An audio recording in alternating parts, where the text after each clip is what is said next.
October's broadcast of ZapTV. My name is Wayne Weaver, and super happy to be here.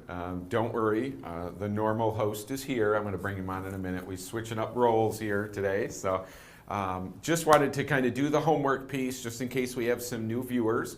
Of course, we are on Facebook Live as well, so feel free to chat with us over there. Certainly give us some shout outs and where you're from.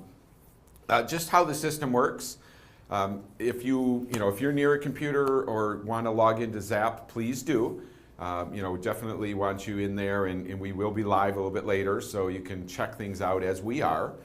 And of course, the broadcast will be recorded and available to watch 24 to 48 hours from today.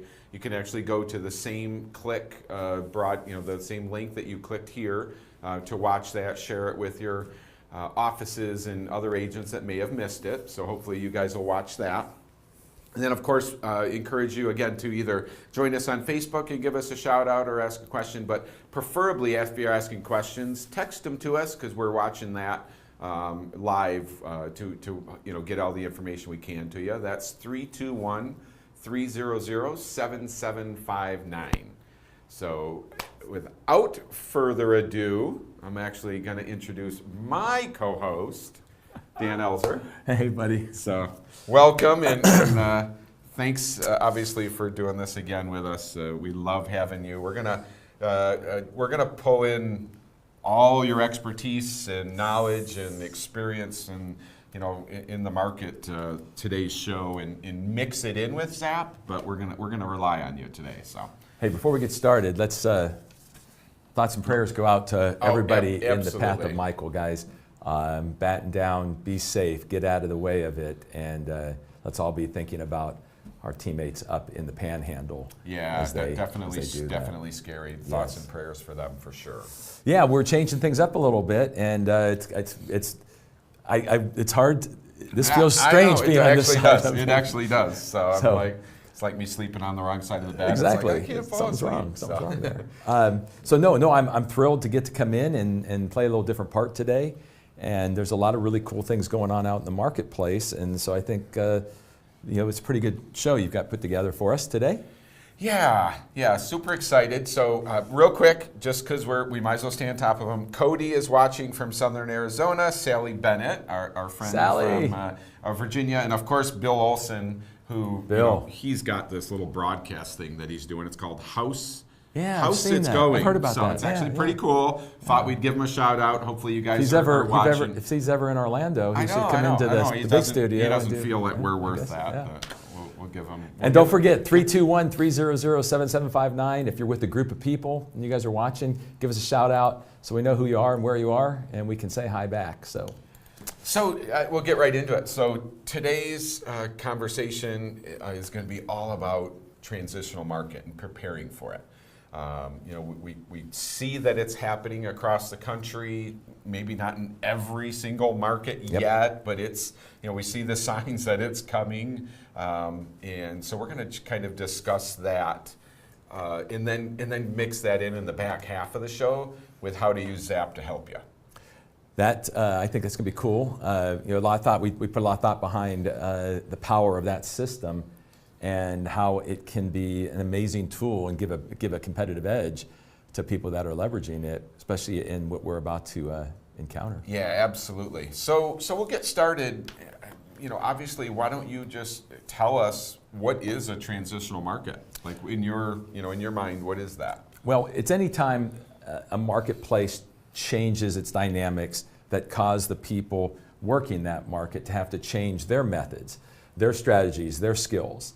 And when a market transitions, a couple things can happen. People get afraid, scared, fearful. People get locked into doing things the way they always have done them. And that's almost like being a dinosaur. If the market changes and you don't change your approach, you can be left behind.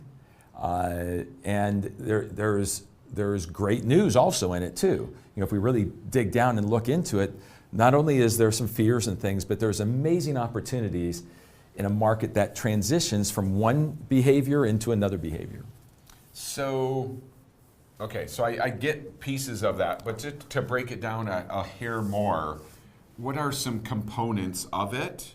Okay. Of that transitional market. So perhaps I can I can see it myself. What am I going to see as an agent that will warn me or tell me that I may be in one? Well, you kind of feel it. When we got together, I asked you how you felt about the market, and when I talk to people, they feel it. They go, something's up. I'm a little anxious, low anxiety. So if you looked at the headlines, there's been headlines out there saying that we have 6-7 months of straight decline of pending transactions.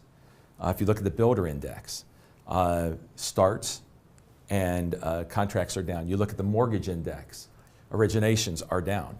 So all of a sudden you're seeing that these things are going down, and we haven't experienced that. Everything's just gone up and up and up and up. Another thing is another indicator was that we have twice the number of homes this year doing price reductions than the past year. So we've more than doubled the number of homes that have to go into a price reduction. Well, that was unheard of, a few years back. Yeah. You just got more than the last person. And so if you take the fact that there's price reductions happening, houses are staying on the market longer, and again, as you said, depends on where you are. I've been blessed to be able to consult with companies, in financial and structural and leadership. So I'm very intimate in their companies, from coast to coast. I mean, from the northeast to the southwest to the southeast to the northwest. I mean, I've got companies I work with all over the place. So I can see some areas are heavy into the recession of real estate, not the market, not the economy. A reduction in value. Other places are feeling it, and some places are just starting to feel that potential of a slowdown, I guess would be a way to say it. Yeah. So a little bit of a correction. Yes. Okay. So in my mind, I got a bunch of things here. Well, maybe I should address this. Let's look at why it happened. Okay. Okay. Let's take a look at why. If you've been in the business, like we were talking, you're a little over a decade in the business. So you came in the recession, and then you came into this market that we have now. Yeah. I'm 31 years, almost 32 years. So over the last 7-8 years, we've had pretty much straight line appreciation in homes, above the normal increase that should be happening. So these houses just keep going up in value. But we had for a decade, I mean, just as the recession came, for a decade, we've had artificially low interest rates. So what has occurred there is it's allowed people that would have never been able to afford a certain house to be able to buy the house. And that was going along fine, but we started to have a little bit of a slowdown towards the end of last year because things got so expensive that some people couldn't afford them, and what they wanted to live in they couldn't afford. Well, over the last 90 days, interest rates have taken off. So now that interest rates have taken off, and I just, prior to going on the broadcast, reached out to a friend of mine who runs, for a big bank, runs their mortgage division. And I said, give me the last 60 days. What has happened? And basically, the interest rate climb, he said, first of all, they had a rate alert. And I said, what do you mean? And he said, it's been years, a decade since they had a rate alert. A rate alert was where midday, he had to go out to the different divisions of the mortgage company and say, change the rate on the loan officers midday. They can't use that rate because we have to up the rate midday. I mean, we haven't done that since the 90s. Yeah. So he explained that just in the last 60 days, depending on where you are, a buyer has lost somewhere between $10,000 and $15,000 of buying power. So what is happening is the rates are going up along with the property values have gone up, and we're hitting not a problem with our economy, we're hitting a problem with affordability. Give you a scenario. You and I are friends. We work at the same place. Similar job, similar income. You bought a house in the estate section of some subdivision. Mm-hmm. I've been to your house. I want to be that. I mean, you're no different than me, but I waited. So now I'm going to go out and start looking. All of a sudden, I can't afford the house that you're in, but you're no different than me. I mean, you make the same money, we're in the same financial position, and I'm being told I am not allowed, I don't qualify to buy that house. Think of the emotional impact on somebody who all of a sudden goes, what? I can't have that. You know, I hesitated, I didn't take action. I've been waiting for inventory, and now you're telling me I can't buy it? What does that do to an individual when all of a sudden they can't do it? So because of the price going, because of the rates now moving, the Fed's raising rates, they've announced next year they're going to raise rates, but the 10-year Treasury bond is on a tear, over almost a half a point in the last 30 days.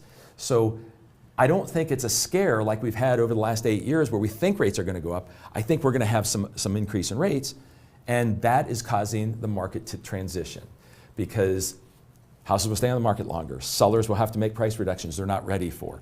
Buyers are going to go, well, shoot, I'll just wait because it's always come down. Yeah, that's interesting, and that sort of hopefully brings it, down to our level as far as, oh, gee, maybe I am seeing that already, and maybe didn't realize it. Yep.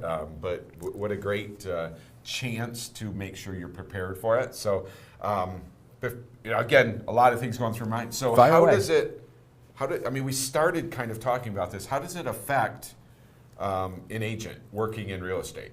So Okay. kind of what's the, Let's take both sides. If you're a listing agent, how does it affect you? If you're not ready, skilled, and disciplined to set the right expectations, a seller's going to believe history, not what's going to happen. So you're going to have challenges with getting things to be priced properly. And when you go to them and it's not selling, they're, again, looking in the rearview mirror. They're looking at history going, what are you doing wrong, agent? How come you're not getting my house sold? And we're going to get a lot of headwinds from people because the market has changed. So I have to be, as a listing agent, I have to be very vigilant in the way that I set expectations when I'm working with somebody. I have to have multiple on-purpose reviews to make price reductions, to explain the marketplace. And I have to know how to really negotiate when the opportunity comes and someone brings an offer. Because I got to make sure I put that thing together, because if the prices are declining, I want to get it as high as possible for my seller. So that's on the listing side, a lot of different tactics. To get a listing, it's going to be a totally different approach now too, because you're going to have expireds are going to start hitting the market. You're going to have FSBOs start hitting the market. And traditional real estate skills, techniques, and strategies will win the day. On the buyer side, it gets a little more scary in my book, because we have a lot of agents. The majority of real estate agents are buyer-centric. And they're buyer-centric because we've had this boom of a market for so long. That's where they could easily find opportunity, go out there, hustle, get to that house before somebody else. Now you have someone who either can't buy that house unless you've reevaluated them. How many of you have taken your buyers, if you have seen this move in the interest rates, how many of you have taken your buyers or called your mortgage person and say, hey, the Elzers, it was 60 days ago, we went through the qualification with them, we haven't found their house yet, can I still get them in 380? And the mortgage guy's like, let me look. Ooh, no, you might want to get south of 350 right now. Well, what does your buyer usually look at? Does your buyer go out and look at 340, 330 when they've been told 380? No, last time I was in the business, they're at 390. Yeah, like, we might be able to get a price reduction into that. Right. Now we need to be a little bit even more careful. So if I'm a buyer side agent or I work with a lot of buyers, I've got to be careful, because I might have the person that can't buy the house that they're looking at. Then I'll have the person emotionally paralyzed, not knowing what to do. Then I could have the buyer that's waiting for the bottom. I look at stocks. Stocks are the best way to look at a transitional market in real estate. A stock goes up and goes up and goes up, and then somebody says, I don't want to do this anymore, and people start to sell it. And then all of a sudden, people stop buying it, people sell out of it, and it does a leg down. But we don't know what the bottom is. So some of your buyers will go, ooh, I feel there's going to be a leg down, I'm going to wait. But you know what? Their activities will still make them look like they're buying, because they'll be out there checking and doing things, wanting to see stuff. But they're truly waiting for the bottom. So there's a lot of things that can cause an agent on the buyer side of the business to work with someone that looks so perfect that takes no action. So that agent has to be vigilant in their vetting, in their communication skills, in their ability to find out, is there a reason to buy in a deadline, or are we hoping to buy? So those are the things that start to bring a challenge in a transitional market. So just before we take it, now I'm going ready to go to the next step. But just before we do, just to kind of clarify, at least in my minds and maybe some of the folks watching, we consider this a correction, not 2008, 2006 to 8, Yes, yes. where it, like, we're not, there's nothing showing that. More of just, let's just kind of bring it a little bit more in line. Well, there's some good news. Guys, there's some great news. In 31 years, I and my company never did better than in this position in the marketplace, meaning when the market starts to transition. And that's because the pros, and we are pros, guys. You're with an amazing brand, support system in this company, leadership in your companies. When we have professionals in real estate, they always do more business in a adjusting, transitional, recovery market than in a boom. I've had many agents come to me that have been in the business a long time say, Dan, I'm working harder than I've ever worked, and I'm not really making more money. And that's because when the market gets hot, we have a lot of people jump into the market. When the market starts to have headlines saying it's over, the opportunistic agents leave. And I have a client right now that's in the heart of where the correction has begun. I mean, they are more than a year into the correction. And we did an analysis of the market. And the decline in transactions is half of the agents that have left the business. So twice the number of agents have left the business than the decline in the actual transactions. So I was able to show that company that there are more transactions right now for less agents than during the boom. But if your head's down, if you're thinking, oh, it's over, you don't go do the right things. You don't adjust how you work. So that's one good news. There's never been a better time to be in real estate because there's more transactions than agents either working because they're depressed, working because they've gotten a second job, or just flat out left the business. So that's going to happen over the next 6, 8, 10 months. Now, the other great news is the economy. Talking to my friend again, banks are stronger than ever. The new regulations coming out of the crash, they are liquid. They can handle a correction. It's no big deal, so we don't have to worry about financial crisis. Secondly, employment. I mean, what is it? Best employment since the 60s or something? Yeah. 3 point something? 3.7. So we have more people out there having jobs, getting jobs, negotiating for better jobs, and that's healthy for the market. Wages, first time in decades, are on an incline. Now, it's the employment and the wages that has scared the Fed, because as people get more money, as people get more comfortable, they buy more stuff, and it heats up from an inflationary standpoint. I want you to pay me more or I'll leave. That's wage inflation.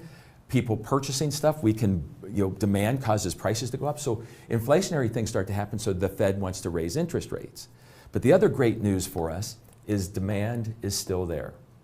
It's affordability that's in the way. The last report I read was we are still behind the curve in the number of family formations versus the number of properties available or existing when they look at how many homes are being built and how many homes are being destroyed, because there's always houses that are being destroyed.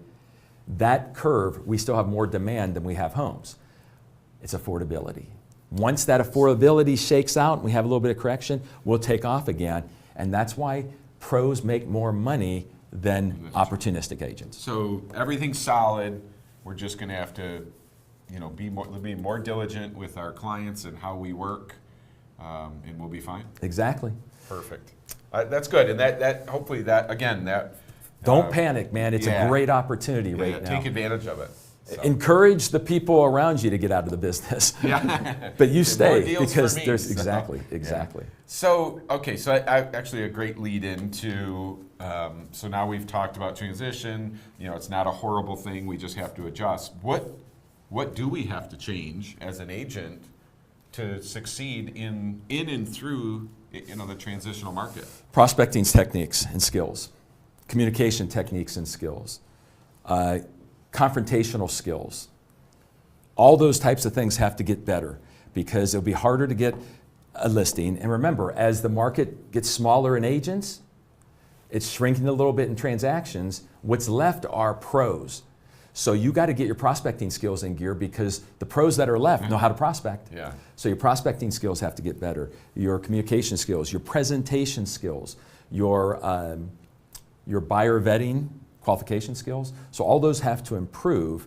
And being part of this with you, I really think that the Zap system can be an incredible benefit and leg up for everybody to take advantage of the market we're coming into. Yeah, I like that. Yeah, I like that. So again, we're gonna now let's show you a few tools, but I'm gonna force your hand here and see what you've learned over the last couple years with me. Someone doing asked me a this. question, quick.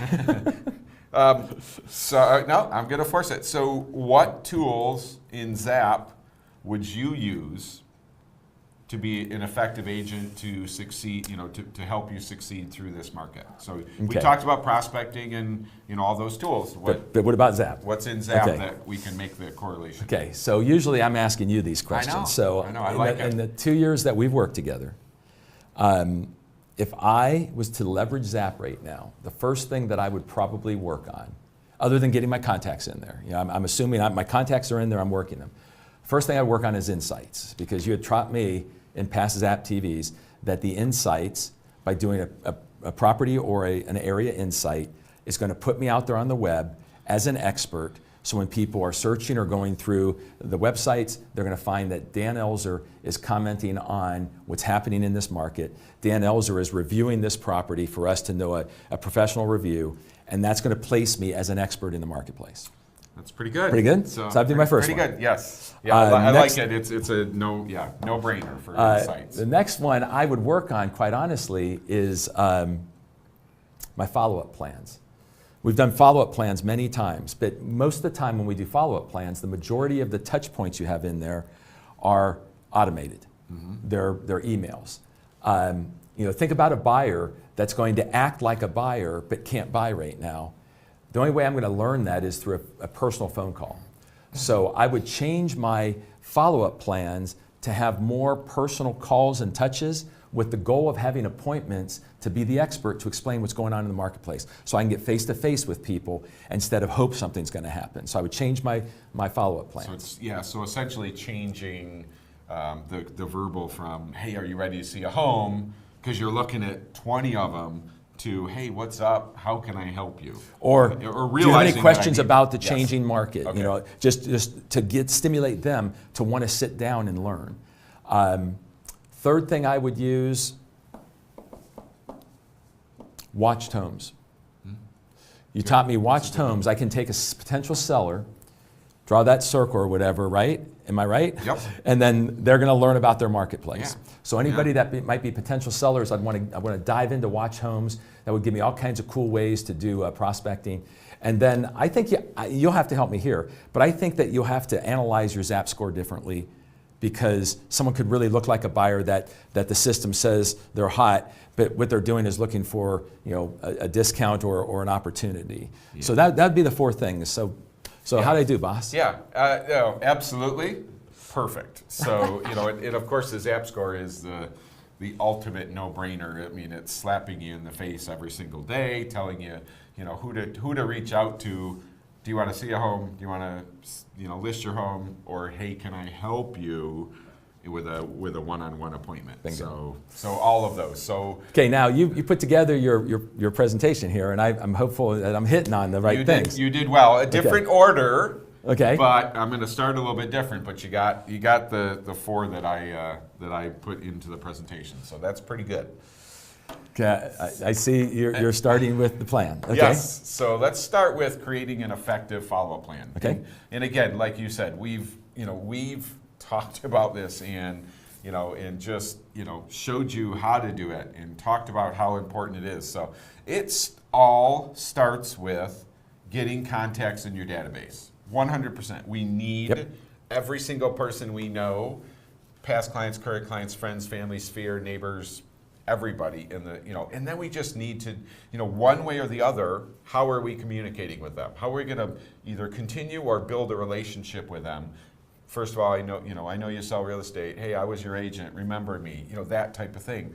Well, now, not only should we be using them all along, now we need to potentially adjust what we have or create one for this market. Okay. To kind of be a little bit more, the verbiage being a little bit more advice related. Yeah, you just gave me an idea that if I had potential sellers, I could have a follow-up plan for potential sellers that strictly talks about the market, learning about the market, understanding the market, and using them to come back to me as that point of contact. Yes, absolutely. So why don't we jump in and just show a couple? Yeah, I'll show you. We're not going to build one. We don't, for obviously for time's sake, but I definitely just want to sort of remind you, hey, this is where they are. I'll pull one up and we can, just show you just a couple clicks how we could change one or adjust one. So I'll go live, and obviously I'm just at my dashboard. And if I click this Manage button, which we've seen before, you'll see that the bottom half of that, email script library, call script library, and then the third one from the bottom is follow-up plan library. So obviously if I'm going to just click this follow-up plan. There are a number of follow-up plans built in, and I'm just going to grab this automated one as an example.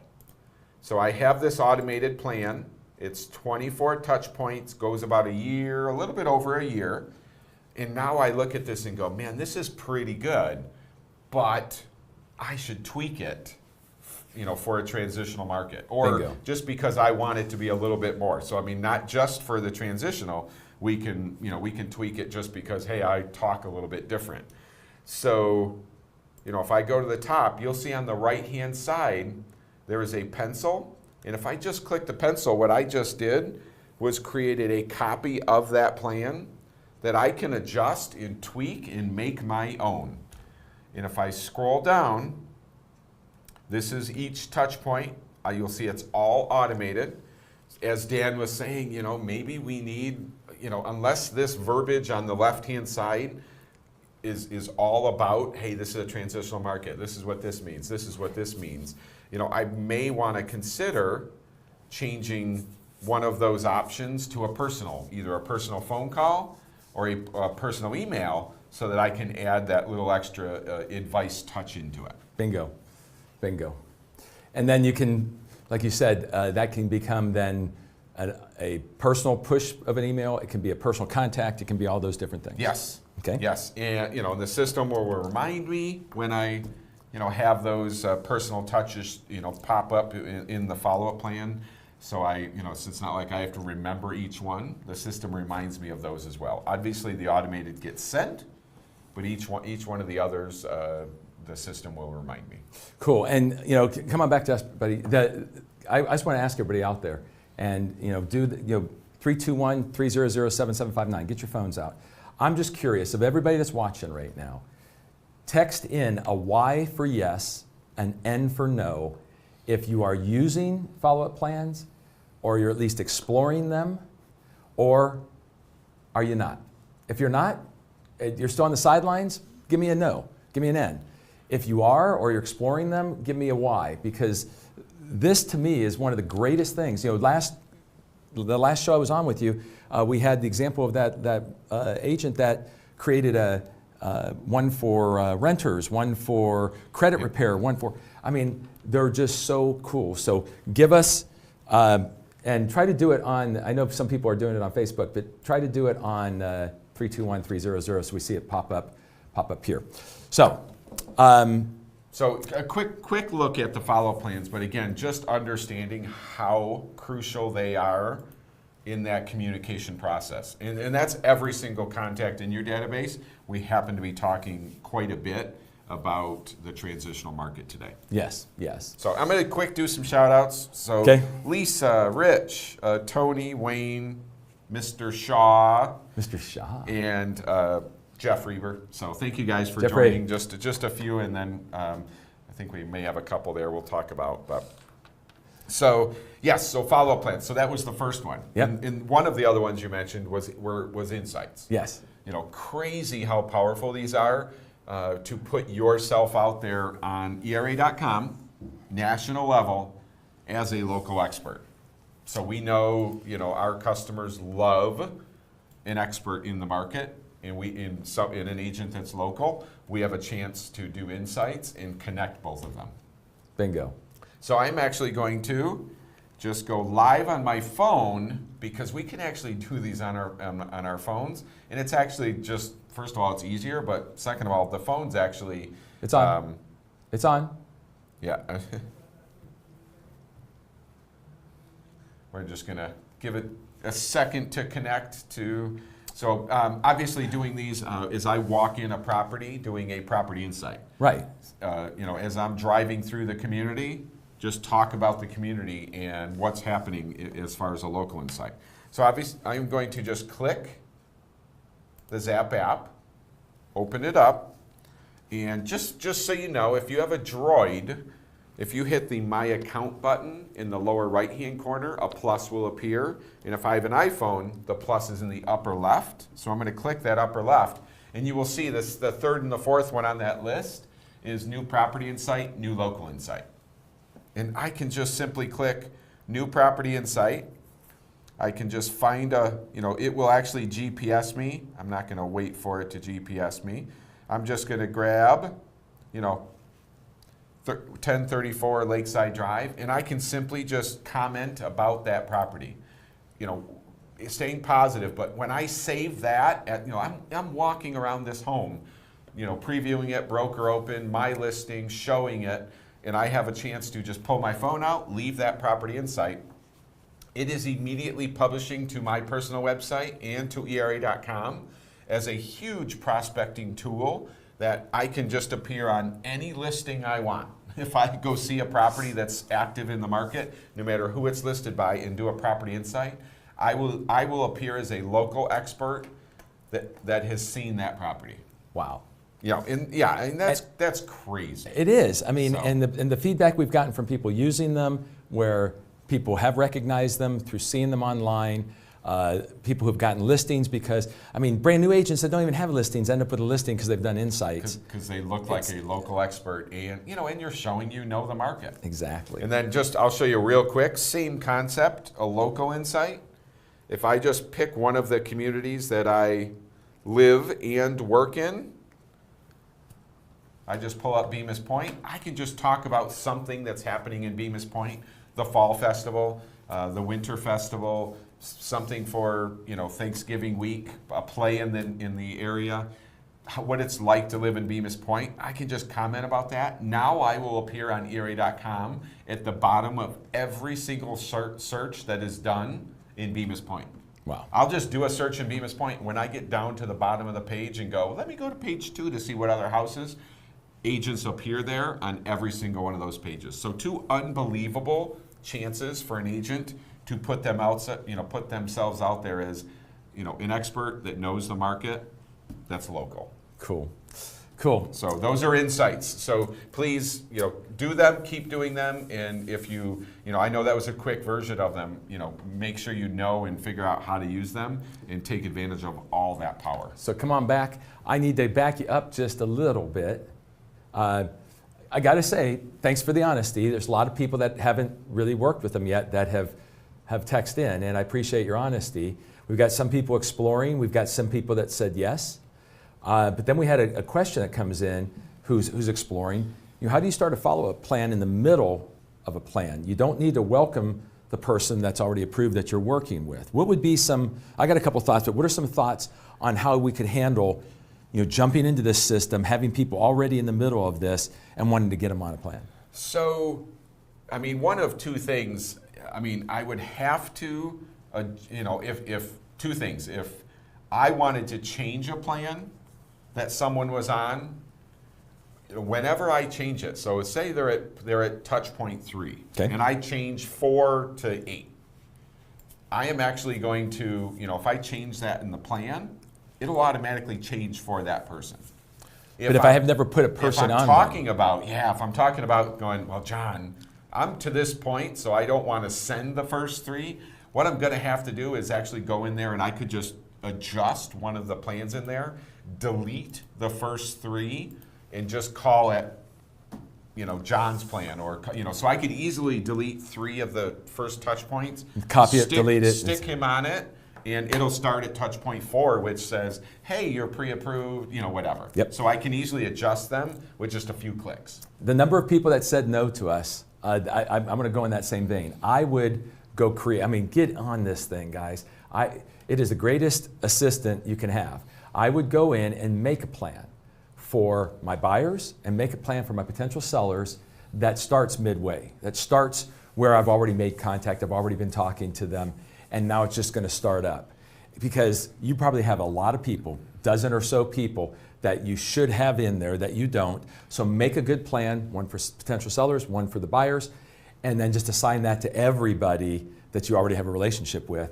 And now you're up and running instead of the paralysis of going, oh, I want to do that, but oh, that says the wrong thing, so I just won't. Yeah. I mean, just create the plan for midway buyer client, boom. Midway seller, potential seller, boom. Assign that plan, get going on it. Yes. Minutes you can do that. Exactly. Okay, so we've got plans, we got insights. Let's see, what's your next thing? Watched homes. Ah, I did pretty good. Yes. So again, another powerful tool. We use this every day for for reaching out to potential sellers. Obviously, a big piece of your what does an agent need to do prospect is go get listings. Exactly. So in the prospecting and going to get listings are intertwined, but a watched home is an awesome tool to help you do that. So give us again, what is the watch home all about? So those who aren't aware of it. So very simple. I have Dan, he lives at 4129 Alm Road in Bemis Point.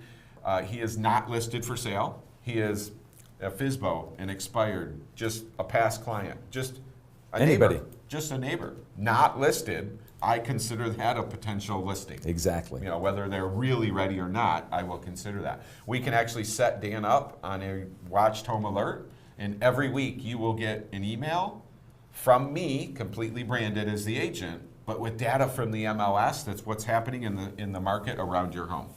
New listings, if a house sells. Price change? Price changes. You're actually going to get it and go, hey, here's what's happening in the market. 10 homes were listed, 5 sold. So when I talked about that, my recollection of using that, we did a whole show on getting listings with this. And I want you guys to think about this. If I meet Wayne in the supermarket, and I've got my career apparel on, and he says, hey, you're in real estate, and we get talking. And I get his information, and he goes, no, man, he goes, I'm really good, not moving, not doing anything.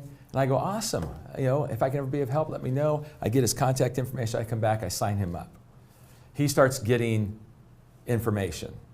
Think of the cool touch point that would be a week later, 2 weeks later, for me to contact him and say, hey, took the liberty of getting you some stuff. What do you think of it? Do you have any questions? You'd be surprised how, if I did that with every single person that owned a home that wasn't for sale, how many of those people would decide all of a sudden, as they see maybe a correction in the market, hey, I've got some good equity in this, I don't want to lose it, and all of a sudden they want to sell. Yes. And you would be the first one to know because you put them on watched homes and now you're following up with them, and plus you're watching their score as they do other things, like all of a sudden they're not searching in Bemis Point anymore, they're getting the information. Now you see them over in another subdivision looking at homes. Folks, that means they're serious, man. Yes. And separate from all that, what do you do if you see a price tag driving down the street? You look it up. Exactly. So you don't even have to look it up. I'm going to send you all the data. Exactly. From the MLS. So very important to know that data is 100% accurate, because again, we pull it from the MLS. Don't make up prices and values and things. Pull the data. So with plans, you got to adjust them to have more touch points, folks. The world is changing. It's going to be back to a traditional market where we have to go out there and we have to meet, greet, and use those skills. Zap can be an amazing tool for that to happen. Insights, one of the top 3 reasons people list with an agent is they're looking for the expert in the market. So if I can find an expert in the market, because every time I search the area I'm looking for, I keep seeing Wayne as doing insights, that's going to give me my expert. And then if I'm get all of the potential sellers that I know on watched homes, I mean, there's money right there, and you're ahead of the crowd. You're ahead of the people that aren't doing the job properly or effectively or proactively. So that leaves us with, I know you had to have Zap score on Well, that. of course. I mean, this is the no-brainer slap in the face. Check this every single morning. Should be the very first thing you do. Hey, let's do another shout out to our team. Guys, again, a Y for yes, an N for no. How many of you at least once Let's do every other day. Every other day. A couple times a week. Yeah, at least twice a week. How many of you with the letter Y for yes and for no, go in, sort, and check your scores at least twice a week? Give us a yes or a no. Twice a week, sort your scores. Sorry, go ahead. I'm just curious. No, that's great. Yes, I mean, it really should be the first thing we do every morning. I mean, it is a true, we're actually happy to. It actually ends up being exciting because you're just anticipating, like, man, who else could be in there? Who could just show up today as somebody that's potentially active? And, just so that we're aware of it. Not that, I never look at this and go, oh, John's buying a house today because he looked at 10 yesterday. No, John needs a touch point from me because he looked at 10 houses yesterday, or, just whatever. So I'll go live on the platform. And again, just to quick show, you're not going to spend a lot of time on this, but if I click this 704,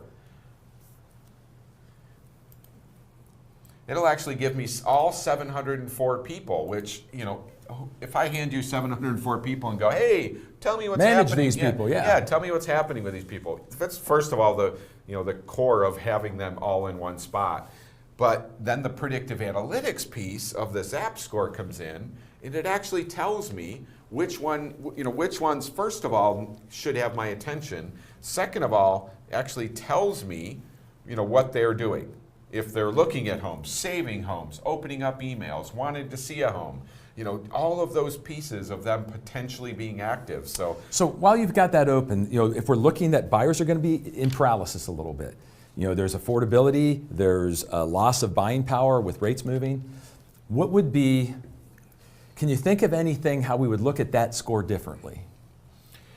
Well, first of all, it's slapping me in the face is the first piece. But when I look at it, I can actually determine, if they're looking at a ton of homes and don't reach out to me to say I want to see one of them. Okay. I could go, well, okay, you looked at 10 homes. If they do it occasionally sometimes, if they're kind of going up and down. Let's go back to follow-up plans. It tells you if they open up stuff, right? Absolutely. So if you change your follow-up plan where you're educating them and asking for, let's get together, are you up to speed on what's happening? You can see if they're opening it. So if they're opening all of your emails, they're reading them. Could that be an indicator to go have a personal touch? Absolutely. Absolutely. So many pieces of it, just tell you, who to focus on at least to start your day. And again, you can just scroll down this list as far as you want to or you feel you need to. These 90s are still, here's a 90s app score that is logging into my website every week. So there's a reason. Yes. So that's an email, a text, a call, however you reach out to your folks to be able to determine what their needs are. But again, these people, this I could almost guarantee you that Adam or any of these folks, they could have been quiet for 3 or 4 months. Right. And then what's the likelihood that you are going to remember who Adam is? Hey, while you're in there, we got a question, and this is telling me they're starting to pay attention about some things. Good. If I change my, I'm going to summarize, it's kind of long. If I change my touch points to personal touches, how do I not forget that, basically? So how do they know if I change my follow-up plan to have touch points where I have to call or I have to go see somebody, how do they not forget that? Yes, so great question, because we're encouraging you to have some, we all love automated touch points. So, they will show up just in the home dashboard right under here under reminders. And you will see if I scroll down through, there are 4 people that are on a follow-up plan that need that personal touch point. And it will actually remind you in a calendar as well. So if I sign in, you can bring it back to us. So if I sign in and I sort my scores and I look at my dashboard, I'll never lose out. I'll never miss out on something. You're going to be way better off than if I was trying to remember you or going through text or emails like, who have I contacted? And they're all in one spot. And basically saying, well, this is your best shot of staying in touch with every single one of them. Well, awesome, my friend. I love the show. I hope it helps you guys because the market is changing. Mark your calendars, save the date. Next ZapTV is going to be November 14th, 1 p.m. Eastern Time, always Eastern Times. And I hope this helped you. Like I said, don't be fearful. The market is healthy as far as the economy goes. We're just gonna have to change our manners, our ways, and our methods a little bit, and we can go make more money than we ever made before. Absolutely. So thanks for being with us. For my co-host Wayne Weaver, I'm Dan Elzer, and we will see you next time on ZapTV. Thank you.